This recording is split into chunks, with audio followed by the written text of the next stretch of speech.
Magandang araw po sa inyong lahat, lalo na sa aking mga kabarya at kapwa-kolektor. Sa mga senior citizen at mga silent viewer, maging sa mga kaibigan natin dyan, magandang araw po. Meron po tayong mga coins dito ngayon. Ang 10 centavos ng ating mahal na bansang Pilipinas. Ito po yung tinatawag na English series. Pag-usapan po natin pagkatapos ng aking maiksing intro.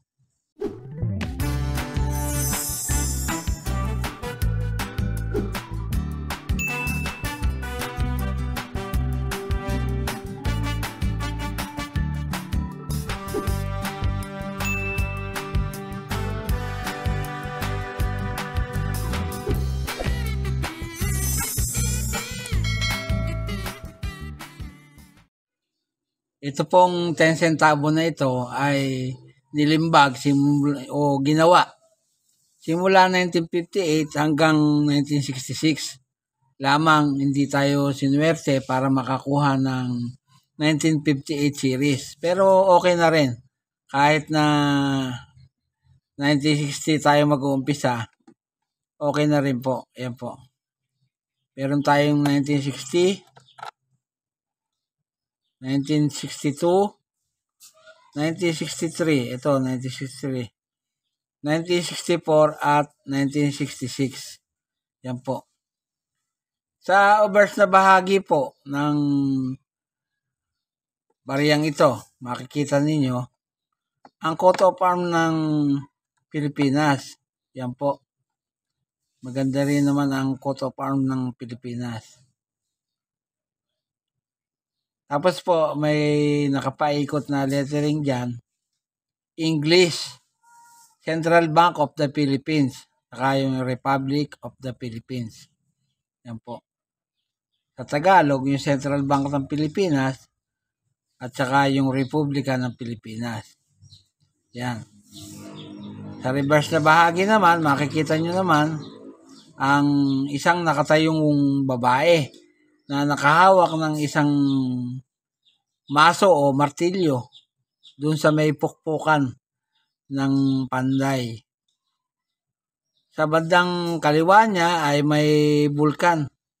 Yan po yung bulkang mayon na umuusok pa. Ang lettering po niyan ay 10 centavos. Tapos po, ang petsa ay simula nga 1958 hanggang 1966. Yan po. Ang designer po niyan ay si Melencio Figueroa. Tingnan naman po natin ang edge niyan. Ayan po, reeded. Ayan.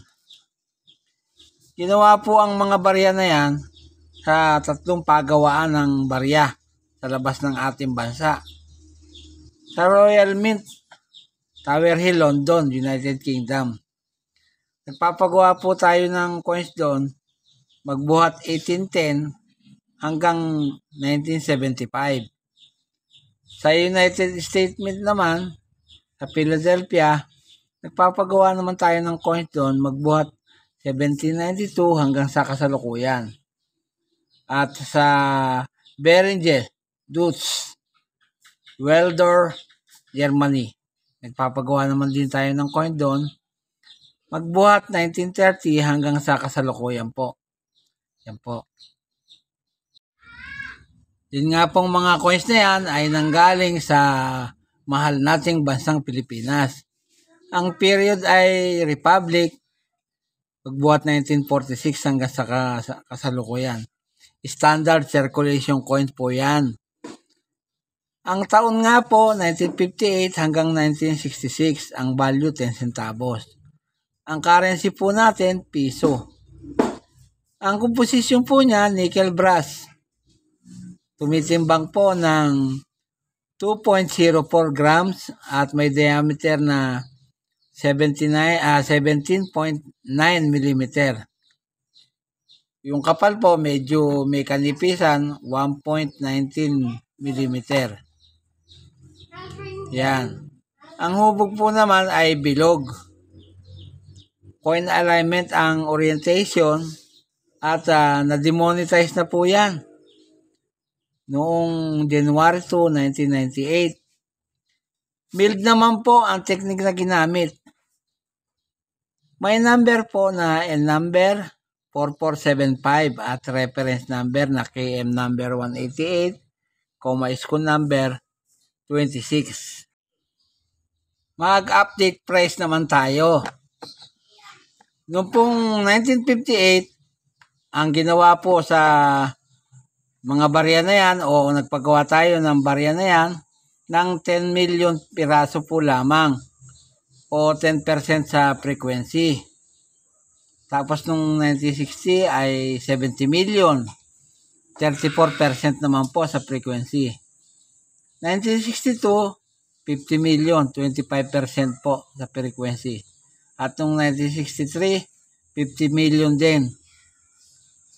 Nung 1964 po, nagpagawa tayo ng 100 million.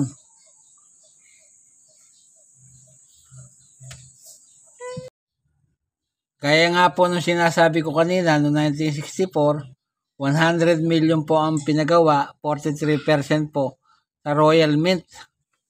Yan po, diyang paggawa ang pinagpagawa natin. Tapos po noong 1966, 110 million, 41% po sa Germany naman. Yan, sa Waldorf, Germany. Yan po. Ang updated price po niyan, yung 1958 po. Umpisan po tayo sa 1958. Bagamat wala po tayong na-hunt na 1958. Ang good po ay 17 pesos. Very good, fine at very fine. 17 pesos po lahat. Ang uncirculated po ay 81 pesos. Yung 1960 naman po, katulad nitong barya natin, yan. Ang good po nito ay 4 pesos and 40 centavos. Ang very good ay 9 pesos 50 centavos.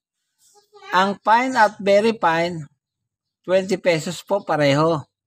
Ang extra fine, 21 pesos. Almost uncirculated at saka uncirculated, 47 pesos po. Yun naman pong 1962. Ayan po. Katulad nito. Ayan po. Nagkakahalaga po ng 5 pesos and 70 centavos. Yung good niyan. Yun naman pong very good ay 16 pesos. Ang fine po at very fine tsaka extra fine, 22 pesos. Ang almost uncirculated, 47 pesos. Para naman po sa 1963, yan po, ang good po niyan ay 5 pesos. Yung pong very good, 13 pesos. Yun naman pong fine ay 17 pesos saka yung very fine. Yung extra fine ay 35 pesos. Almost uncirculated, 57 pesos at ang uncirculated po ay 63 pesos. Para naman po sa 1964. Sige, ito po yung 1964 natin. Ang good po niyan ay 5 pesos, 70 centavos. Saka yung very good. Yung pong fine ay 8 pesos, 20 centavos. Yung pong very fine ay 19 pesos, saka yun po yung extra fine. Yung almost uncirculated ay 32 pesos at yung uncirculated po niyan ay 56 pesos. Para naman po doon sa bariyang may petsang 1966. Ito po, kamukha ng barya natin. Bagamat puro damage na itong isang nahunt natin. Ayan. Ang good po niyan ay 3 pesos and 20 centavos. Tapos po yung very good, tsaka yung fine ay 13 pesos. Yung very fine po, 22 pesos. Tapos yung extra fine, 24 pesos. Yung almost uncirculated po, 28 pesos. at yung uncirculated ay 30 pesos.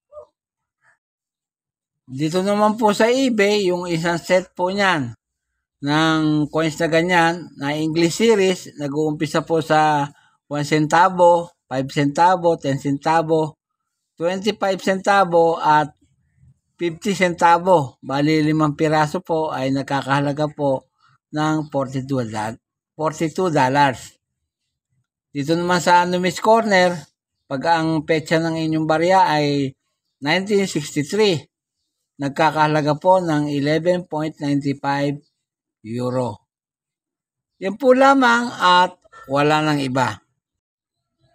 At gaya po ng dati, bago ako matapos sa aking content sa araw na ito, ay nais ko po munang pasalamatan ang lahat ng nanonood sa aking video. Shoutout ko rin po ang lahat ng aking mga kabarya, lahat ng aking kapwa-kolektor. Shoutout po sa inyo. Sa lahat ng senior citizen at mga silent viewer, maging sa mga kaibigan natin dyan, shoutout po sa inyo. At yung pong mga subscriber na unti-unting nadagdag sa aking channel, shoutout po sa inyo at maraming salamat po.